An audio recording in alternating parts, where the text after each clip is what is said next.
So devotees, at this point in time, we would join once more as we join on a weekly basis, glorifying the divine name of Hanumanji through Sri Hanuman Chalisa, those beautiful verses, as I take you for a dip into the ocean of knowledge and devotion.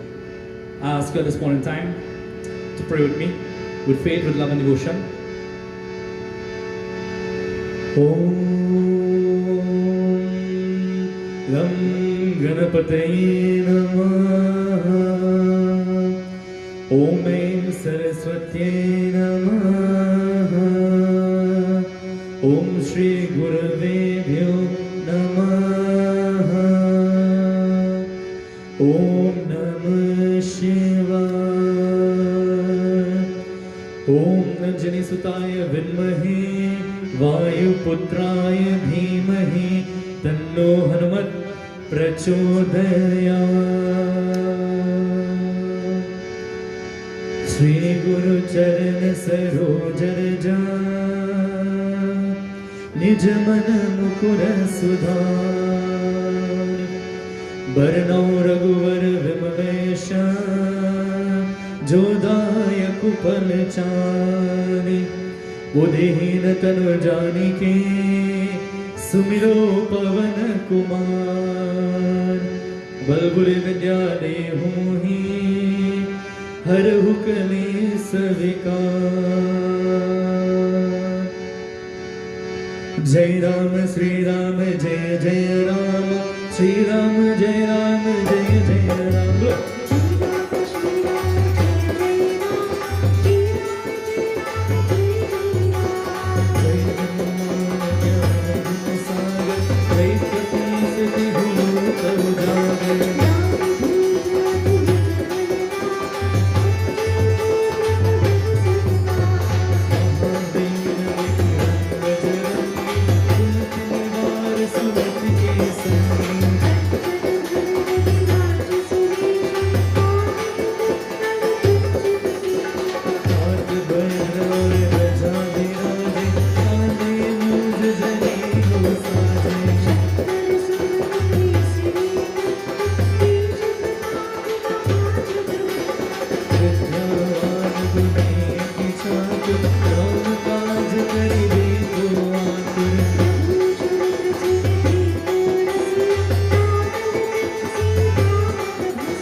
धनुजवन कृशानं ज्ञानिनाम ग्रगण्यं सकलगुणिनानं वानराणां धीशं Raghupati प्रियभक्तं वातजातं Namami. बोलो पवन पुत्र हनुमान की जय, सियापति रामचंद्र की जय। So devotees, this evening here we join once more as we enter into understanding the glories of Sri Hanuman Chalisa, these beautiful verses that are designed to empower us and to enrich our lives. Last day when we spoke about the Purusharthas, the four Purusharthas: Dharma, Artha, Kaman, Moksha. Your righteous eternal duty, acquiring material wealth, desire, and salvation. The four fruits of life of human existence, the things that we should strive to achieve and attain in our lifetime. Not one more than the other, but we should try to have balance and harmony amongst all of them. Today we move forward. So we would have finished here, Jo Dayaka Dhala Chari. So we are now finished with the first Doha in Sri Hanuman Chalisa. We move on now. Buddhihin tanu janike sumirau pavan kumar. Buddhihin. Tulsidas writes, he says Buddhi. Buddhi means, refers to intellect or wisdom. So Buddhihina, knowing that I am devoid of wisdom, knowing that I lack wisdom, Buddhihina tanu janiki, right? Knowing that I am lacking wisdom. This is Tulsidas writing, this great saint who has penned the Sri Ramcharitamanas and all these things, penned Sri Hanuman Chalisa, and he's saying, I am devoid of, he's saying I am devoid of wisdom. Kya baat hai? And then we are here sometimes with a little bit of wisdom that we have, a little bit, and we think that we are better than other people and stuff like that, you know. The thing is, the more that you learn and the more that you grow, that is beautiful and that is very important. But it should never be a reason for you to look down upon others. When you receive knowledge, normally they say knowledge is power. Knowledge is not power by itself. Applied knowledge is power. But if you say knowledge is power, applied knowledge is superpower. If you have the knowledge and you make no use of it, then it makes no sense whatsoever. But when you apply that knowledge and it is combined with experience, it becomes called as wisdom. But at least that's my perspective and my take on the topic of wisdom, right? So when you apply it, combining it with experience and all that, it becomes wisdom. And you're referred to as being called wise, you know, because you have some knowledge and experience. But you should not identify yourself as being wise and saying that if you use it in the context of false pride, then something is wrong. Saying you are wise is not really a bad thing, eh? But when we move further and you hear about the kleshas and the vikaras, you'll understand the afflictions of the mind, the I-ness, the I-amness, the ego. That poses a little problem for us. Because when we get so connected and attached to that ego, everything becomes egocentric, if you want to call it. Everything is about me and I and no one else. We forget about compassion, we lack compassion, we forget about service. We forget about mankind and humanity and all of these different things.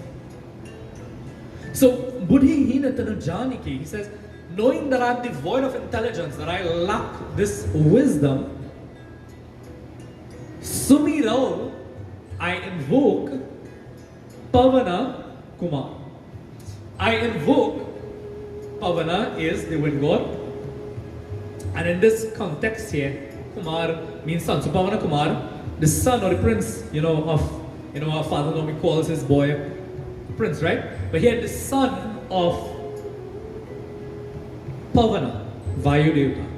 It is said that Vayudevata is the god of wind, and he represents the spiritual father of Hanumanji. I told you as you go further down, you will hear a little bit more about the different father figures that Hanumanji had, right? You can have many father figures in your life.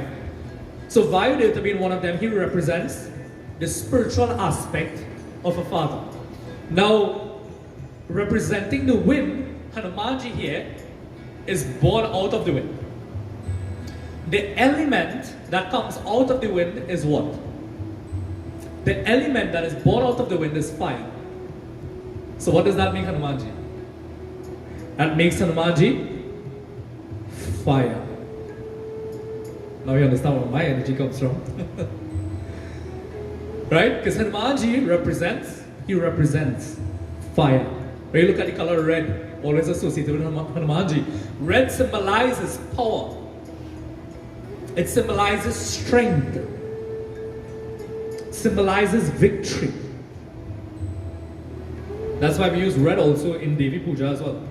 Durga Devi symbolizes victory. Right? She removes, Durga is the one who removes Durgani, all the negative impediments and all of these things from your life. She symbolizes an inaccessible fortress. That is the literal translation of the name. Symbolizes victory. That's what Durga Devi represents. So similarly, right, Hanumanji represents that Shakti, that power. Now, when we think about power, we always think about it in a very powerful aspect, right? Isn't that ironic? But power doesn't always have to be something that associates with physical strength. You can have mental power, not so? Apart from physical power. You can have spiritual power, the power of knowledge. That will contribute to the mind, right? That's very, very important. It is said an individual who truly has power, that power is concealed. So when we go back to Tulsidas and the beginning of the Sri Hanuman Chalisa, before he even composed it, when I gave you the story of how it was composed, when he was asked by the king, right, who captured him, perform a miracle, show me you raise people from the dead, you have all sorts of power inside of you, let me see.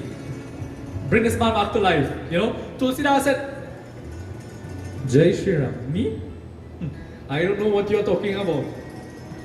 Because an individual who carries true power, that power is not seen until time for it to be unveiled.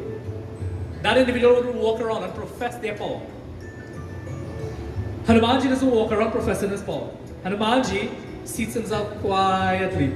Anywhere that he is, and he is chanting, Jai Ram, Sri Ram, Jai Jai Rama, Sri Ram, Jai Ram, Jai Jai Rama, Jai Ram, Sri Ram, Jai Jai Rama, Sri Ram, Jai Ram, Jai Jai Rama.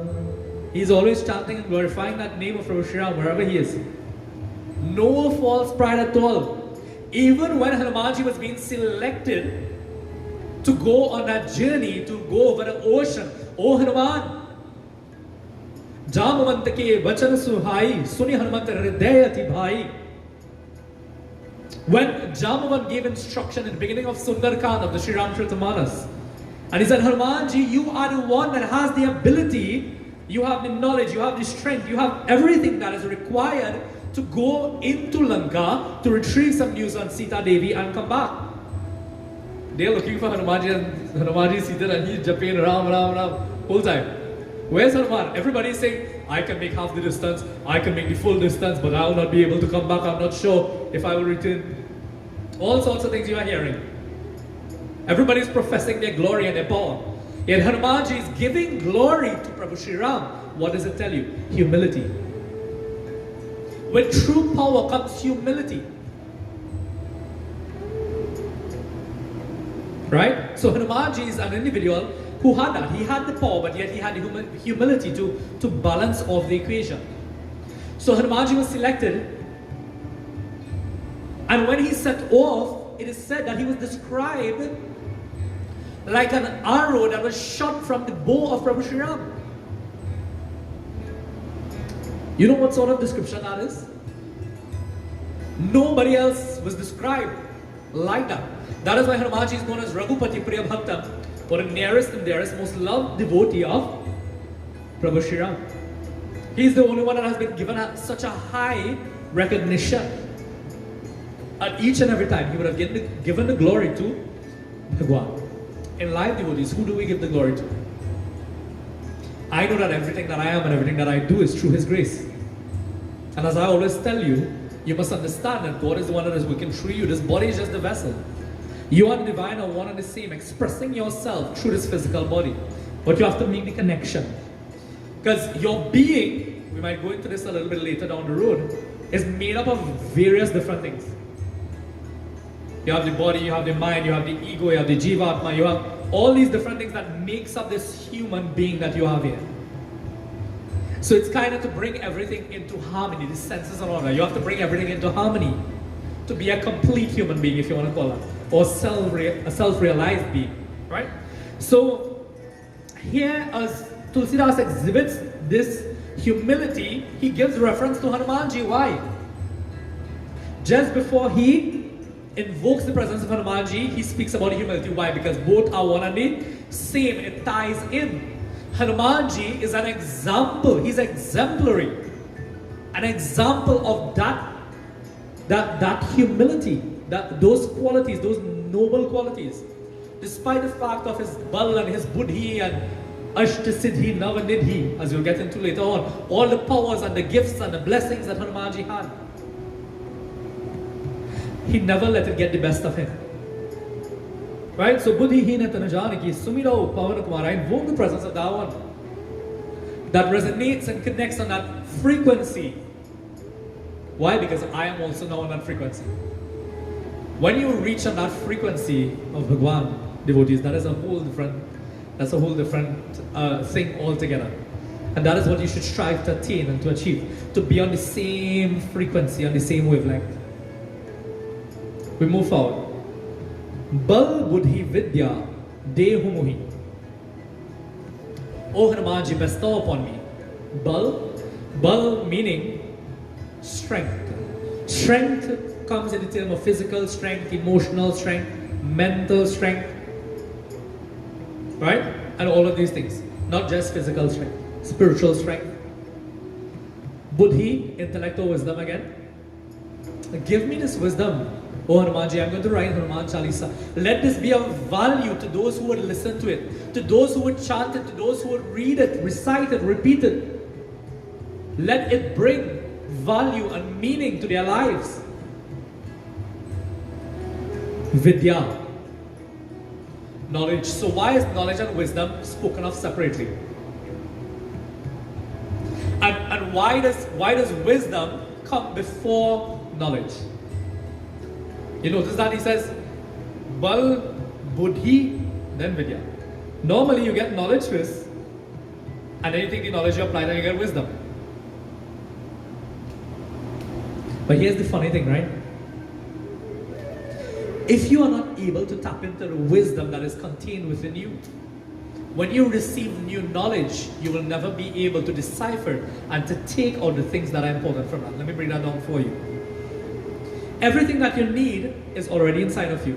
All the knowledge and the wisdom and every single thing that you need. You have to start becoming aware of it. The more that you become aware of it, when you receive more knowledge, what is going to happen? You'll be able to understand the knowledge that you're receiving. But if you are not aware of that which you already have, what sense will it make getting more devotees? What sense will it make getting more? It's like having food. You have something to eat, right? Take a laddu for example. Take a laddu or a root or whatever we use in puja normally, you know? And you eat it, right? The laddu for example, I always like to use that example. You eat a laddu and you enjoy it. You enjoy it, right? So you eat the next one. Oh Jai Bhagwan, this thing tastes so good. Kya baat hai? And you eat the next one. Because you are enjoying it, so you're taking in more. So it's just like the knowledge. You get the knowledge, oh, I have a thirst for knowledge now. Kya baat hai? I am a yogi. they practice yoga nowadays and they claim to be yogis, right? Because they do physical yoga. Not understanding that yoga means union with God, right? It has nothing to do with just the physical yoga, the physical exercise, right? That has grown into a Western thing now altogether by itself. So you start eating and eating and eating, and you take more in and you take more in until at one point in time your stomach starts hurting you. Because you've taken so much in, but you know what? You've taken it in, but you have not been able to digest it. The same thing with the information. You take the knowledge in, but can you digest it? Yes, you can. The question is, are you digesting it? Well, Baba, I just heard in this song real good, you know. I just heard the little pieces as he had now. And the little pieces as he had it'll be good, you know. But when I go home, I can't remember. That's why Baba said take a pen and a notepad and write it down. People think that's a joke, that's a serious thing. You retain 5% of the information that you hear unless you write it down. It is a scientific proven fact. That's why people spend their lifetimes in temple and they learn nothing. Their entire life. They don't move forward. Because you hear it over and over and over, but you write nothing, so you can't remember. When you go home, you remember nothing. Swamiji says you take the information in, and when you take the information in, you have to analyze, you have to interpret it. Right? Allow it to enter into the core of your entire being, assimilate, metabolize, and you need to manifest that knowledge through your actions. Very intricate process. Or else that information, that knowledge makes no sense whatsoever.